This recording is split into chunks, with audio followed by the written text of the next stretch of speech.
കേന്ദ്ര ബജറ്റ് അവതരിപ്പിക്കുമ്പോൾ ഏറെ പ്രതീക്ഷയിലാണ് മലബാറിന്റെ റെയിൽവേ മേഖല. റെയിൽവേ വികസനത്തിനായി കൂടുതൽ പദ്ധതികൾ ഇത്തവണത്തെ ബജറ്റിൽ ഉണ്ടാകുമെന്നാണ് വടക്കൻ കേരളത്തിലെ ജനങ്ങളുടെ പ്രത്യാശ. കൂടുതൽ ട്രെയിൻ സർവീസുകളും പുതിയ റെയിൽപാതകളും തുടങ്ങണമെന്നും വന്ദേ ഭാരത് അടക്കമുള്ള പുത്തൻ ട്രെയിനുകൾ കേരളത്തിനായി അനുവദിക്കണമെന്നുമുള്ളതുമാണ് ജനങ്ങളുടെ പൊതുവായ ആവശ്യം.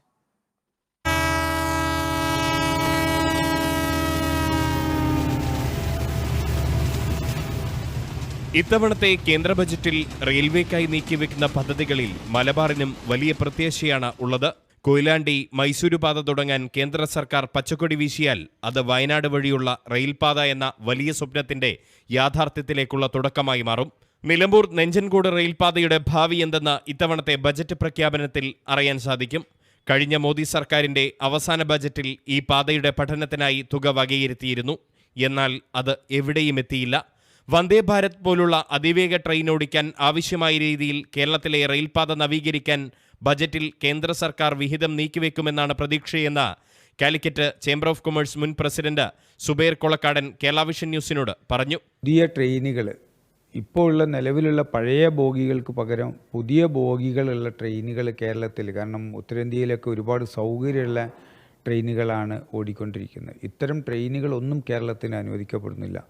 പുതിയ ട്രെയിനുകൾ കേരളത്തിലേക്ക് അനുവദിക്കുകയും പുതിയ കോച്ചുകൾ നമുക്ക് ലഭ്യമാക്കുകയും അതേപോലെ തന്നെ വന്ദേ ഭാരത് ട്രെയിനൊക്കെ ഓടാനുള്ള അത്രയും 130 കിലോമീറ്ററിലധികം സ്പീഡിൽ ട്രെയിനുകൾ ഓടാനുള്ള റെയിൽ പാതകൾ നമുക്ക് സൃഷ്ടിക്കപ്പെടാനുള്ള സംവിധാനങ്ങൾ ഉണ്ടാവും എന്ന് നമ്മൾ പ്രതീക്ഷിക്കുന്നുണ്ട്. മലബാറിന്റെ റെയിൽവേ വികസനത്തിനായി നിരവധി പദ്ധതികളാണ് എംപിമാരായ കെ സുധാകരനും എം കെ രാഘവനും കേന്ദ്ര റെയിൽവേ മന്ത്രാലയത്തിന് സമർപ്പിച്ചിട്ടുള്ളത്.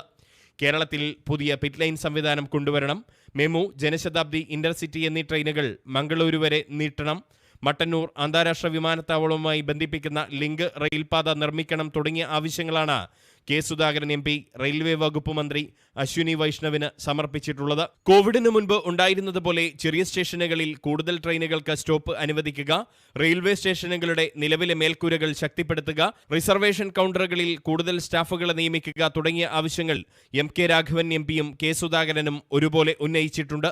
മലബാറിന്റെ ഈ ആവശ്യങ്ങൾക്ക് ബജറ്റിൽ കേന്ദ്ര സർക്കാർ പരിഗണന നൽകുമോ എന്നത് കാത്തിരുന്നു കാണണം. ലോക്സഭാ തെരഞ്ഞെടുപ്പ് പടിവാതിൽക്കൽ എത്തി നിൽക്കെയുള്ള കേന്ദ്ര ബജറ്റാണ് ഇനി വരാനുള്ളത്. അതുകൊണ്ട് തന്നെ ഇത്തവണയെങ്കിലും മലബാറിന്റെ റെയിൽവേ വികസന സ്വപ്നങ്ങൾ പൂവണിയുമോ എന്നാണ് ഈ നാട്ടുകാർ ചോദിക്കുന്നത്. കേന്ദ്രം കനിയുമായിരിക്കും. ക്യാമറ പേഴ്സൺ വസീം അഹമ്മദിനൊപ്പം Riyas KMR, Kerala vision news, Kozhikode.